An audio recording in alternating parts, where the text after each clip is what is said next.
Hey guys, welcome to Pregnancy and Postpartum TV. Today we're talking all things to increase breast milk supply. I'm so excited.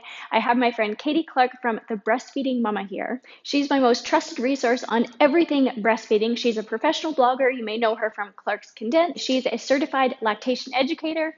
So we're going to dive right into some common questions that I get. And the first question is how to increase breast milk fast or even overnight, and what do these strategies look like?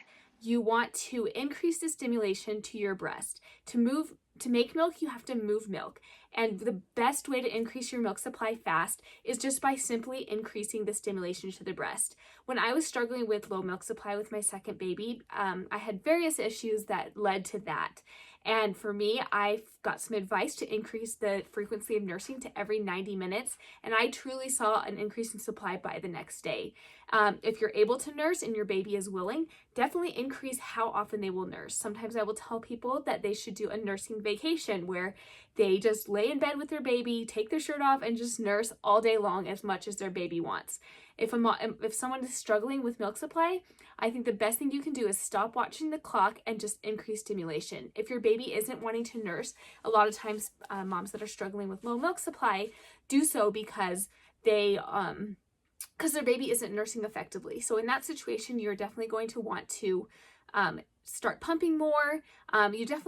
You can work with a lactation consultant to come up with a good plan for that, but pumping can be a good option as well, which brings me to my next idea, which is power pumping. This is a great way to increase supply quickly. Power pumping mimics a growth spurt in an infant. So when you do power pumping, it kind of tells your body, you need to make more milk because there's a baby that needs more milk.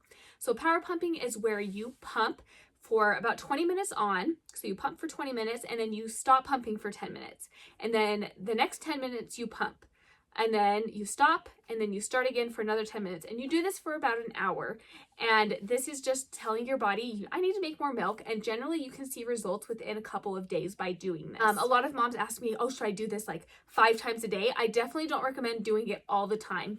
I would suggest doing it maybe once a day to start.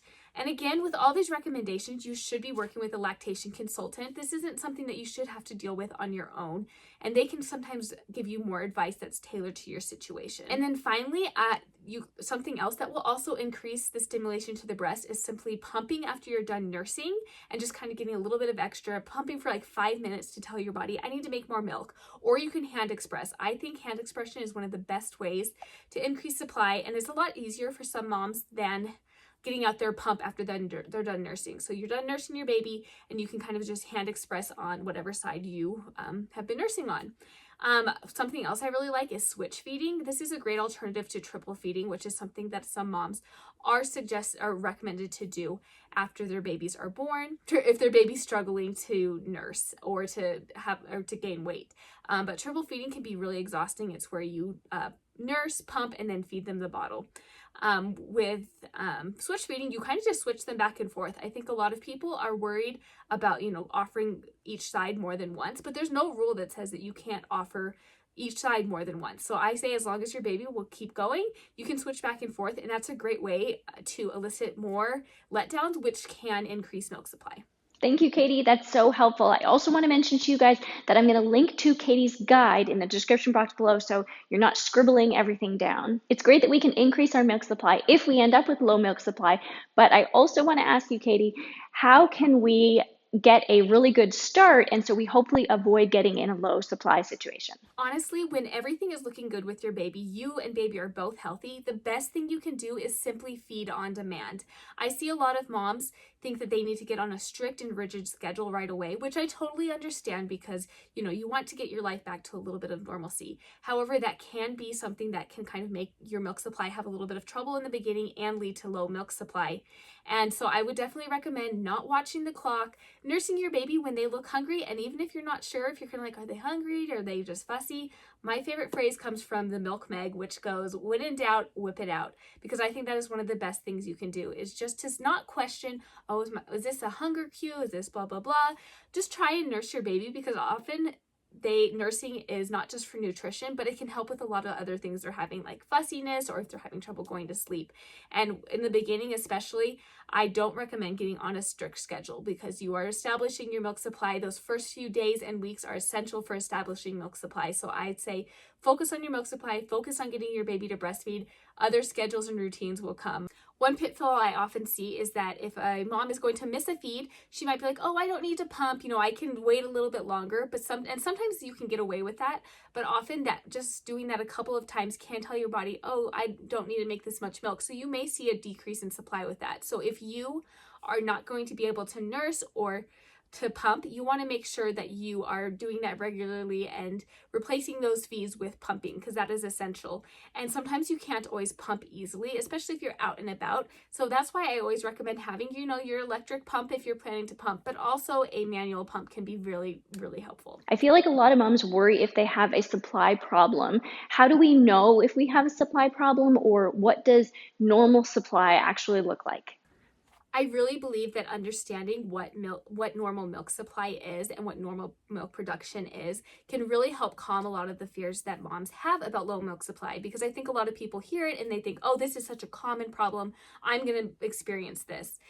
There's not a lot of good research on how many moms truly struggle with low milk supply, but they're between 5 and 15%. However, a study that I read said that 30% of moms that wean prematurely do so because of perceived low milk supply. So a good portion of those probably do have low milk supply because it is a real problem, and I don't want to discount moms that are struggling with low milk supply, because it is really difficult, and I know that it is so frustrating. However, a good portion of those moms weren't struggling with low milk supply, and they just had perceived beliefs or things told to them telling them that their baby wasn't getting enough milk. So I think a lot of it is understanding what are some signs you should look for and what you should do if you are to encounter those signs. And the biggest ones are your baby's weight gain, diaper output, and then also monitoring for signs of dehydration. Those are the 3 things that if you notice any of those having issues, like if your baby's not gaining weight or they're losing weight after the first couple days after giving birth, or above the 7 to 10 percentile of weight loss after you give birth, or if they are having not enough diapers, which that is going to be one diaper per day of life until about day 4. So 1 poopy and 1 wet diaper per day of life. So, day 1, it's 1 of each.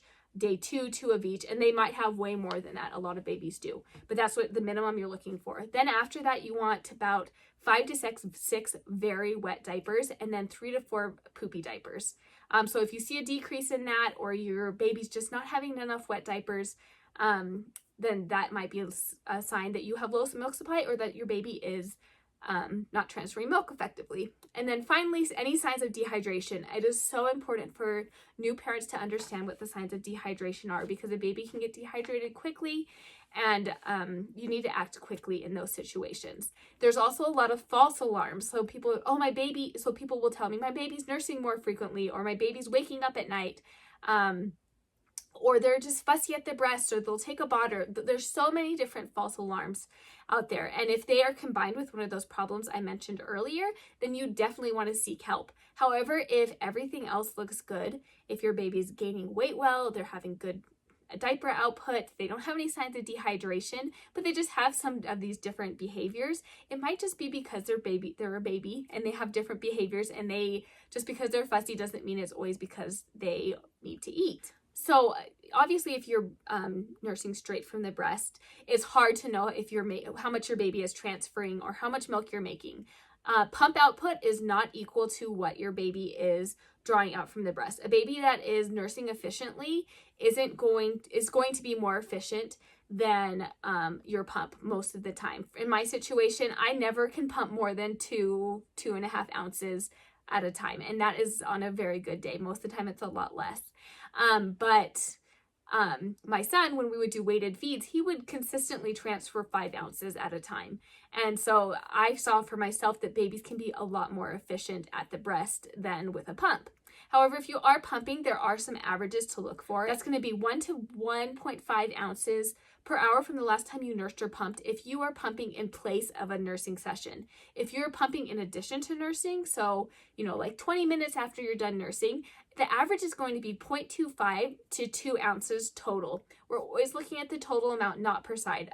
Almost every parent that I've worked with has a slacker side, and I like to turn that around and say you have a super side, because one side often will produce more milk.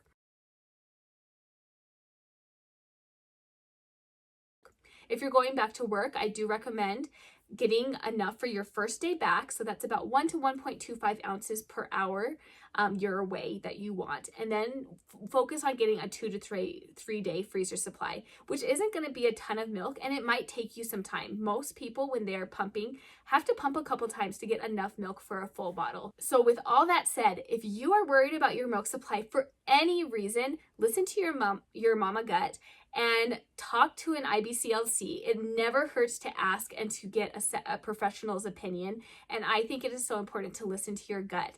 And, I can sit here all day and tell you what normal supply is, but if you need somebody to walk with or talk with you one-on-one, discuss your situation, you should do it. It is so important to get that help and support. I know you mentioned to me earlier that there is a lot of misinformation around galactagogues. I also see a ton of posts for lactation cookies and smoothies. Can you tell us what the evidence is around this?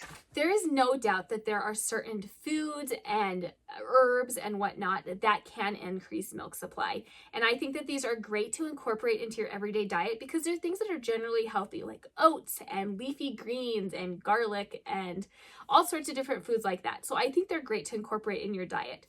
However, I think a lot of people turn to these first when establishing and maintaining their milk supply, when in reality, they aren't really things that you need to focus on unless you are struggling with milk supply. Then they might be a tool to help you get back to where your milk supply should be. So I definitely think people rely on these more often than they should. If you want to use herbs and you are struggling with milk supply, talk with a lactation consultant and your doctor, but don't feel like you have to have all these different milk making foods and herbs all around to establish your supply. The best thing to establish your supply, I sound like a broken record, is feeding on demand and making sure your baby is emptying the breast frequently. My top tip, though, is to understand that comparison is the thief of joy. Me, I think the best thing you can do is just own your journey and know that you are doing an amazing job. And I know this sounds probably a little bit silly, but comparison truly is the thief of joy. So focus on your baby, focus on your goals, and get help if you need it, because that is truly one of the best things you can do, is to reach out for support. I know you have so much good information and education available for moms on your YouTube channel, your Instagram page. I love all of it. Can you tell people where they can find you and where they can get more support so that I can make sure that I link to that in the description box below? On my website, The Breastfeeding Mama, I offer a lot of free resources such as articles and printables that are really helpful for people that are breastfeeding. And then I also have a YouTube channel that I recently started where I am putting up a new video every week. I also am very active on Instagram and TikTok, where I have posts that go up on a daily basis as well as stories, and I do Q&As on a weekly basis on Instagram. I am about to launch a new app called Baby HQ, which will be available in March, and that's going to be a great companion for pregnancy and breastfeeding. In addition to the free resources that I have various online breastfeeding classes. These are available 24/7, so they're at your pace. There's video, there's text, and they're available for you forever. So these are a great way to get started with breastfeeding as well as to maintain breastfeeding. And for all of you watching, you can get 10% off any of these courses with the code PAPTV10. And so that's eligible for any of the classes that I offer. I also have breastfeeding messaging support, which is a great option if you are looking for someone to talk with you and help you get through some basic issues. And I love to help breastfeeding moms as much as I can, and I am continually making new resources to make it so you can have the support that you need. Thank you so much, Katie. Seriously, I love all of the content and information that you're putting out there. You're so generous with your time and your content and your information. So mamas, go subscribe, follow Katie. She also does Q&As in her Instagram stories that are amazing. If you have any questions, you can go and ask her there as well. The other place that you can ask questions is in the comments below. If you like this video, please give it a thumbs up. And I will keep making pregnancy and postpartum workouts and content every week. So if you like videos like these, please subscribe, hit the notification bell, and to support me, share this with another mom friend or mom community that you think would enjoy it.